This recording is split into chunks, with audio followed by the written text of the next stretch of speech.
What's going on, guys? Elon Musk's dog here.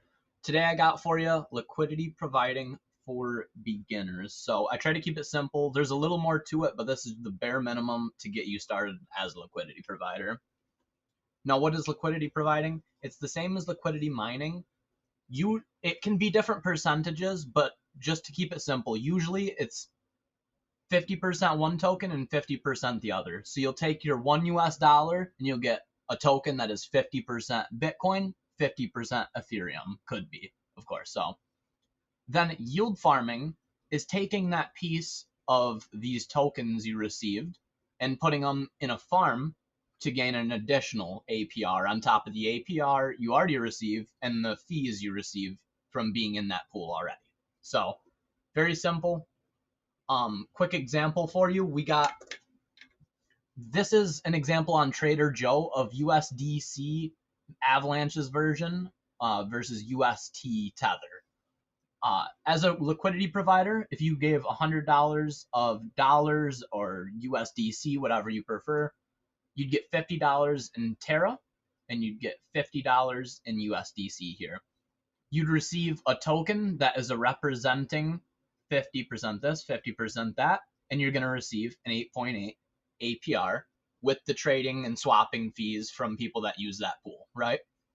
And then yield farming is just taking that group of tokens you received from being that liquidity provider. Here's what you got.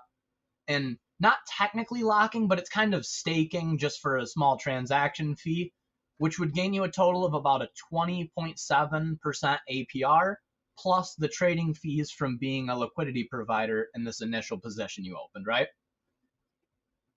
Impermanent loss, it is the loss that you incur as a liquidity provider when the assets you deposit change drastically in price, right? So this is kind of a simplified version. There's a little more to impermanent loss, but it's the divergence in price from the two assets you got. So even if both your assets are going up, if one's going up 4 times faster than the other, you're gonna incur some impermanent loss, and that just means the loss it's not technically a loss, it's just you would make less just holding the coins than being in this position if the market does that. How to avoid impermanent loss? You could be a provider for 2 coins that have a high correlation, low volatility, or just a high correlation in general. This could be Ethereum and wrapped Ethereum. Of course, they're nearly 1-to-1, maybe a couple cents here and there, so they're not going to diverge in price at all. You're going to experience little to no impermanent loss, right? A provider for stable coins, you would essentially have no impermanent loss. Unless one of your stable coins loses their peg, one should be $1, the other should be $1, and you should have 0 impermanent loss. Here's a graph to show impermanent loss.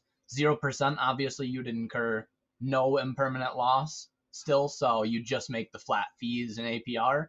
Up to 100%, and then you'd start losing. Above 100% move, you're going to start going down into the impermanent loss category, right? So everything greater than 100% move in the 2 asset prices. Now, where can I be a liquidity provider? Trader Joe has pools and farms with a good total value locked. It's got a very simple interface on the whole website. The one thing you're going to check with any pool, of course, is the correlation of the 2 coins and how high the total value locked in this pool is. 10 to 20 million is small to average. Anything above that is medium to large and probably safe. Anything below that, you're going to want to know what you're investing in, or I would consider it totally unsafe. Curve finance, it's got some of the highest total value locked. You're going to make a little more in swap fees and have a little better security, but the APR is quite a bit lower as a result of how safe and secure it is. So something to note. And last but not least, understanding there is more to liquidity providing. Stablecoin liquidity providing is a great place to start. It's where I'd recommend just testing out to see how the APRs work, how the fees you gain work, along with how the fees of depositing the coins are going to cut into your profits. Avalanche network, I recommend, that is definitely biased, but 20 to 2, I've seen it up to $3-4, but with $100, that's totally doable, especially if you're going to leave that position 6 or more months. Coins that diverge in price, if you're going to pool or farm on them, are going to require more strategizing and a little more portfolio management. But there's great opportunities in those. They're just going to require a little more knowledge and a little more strategizing.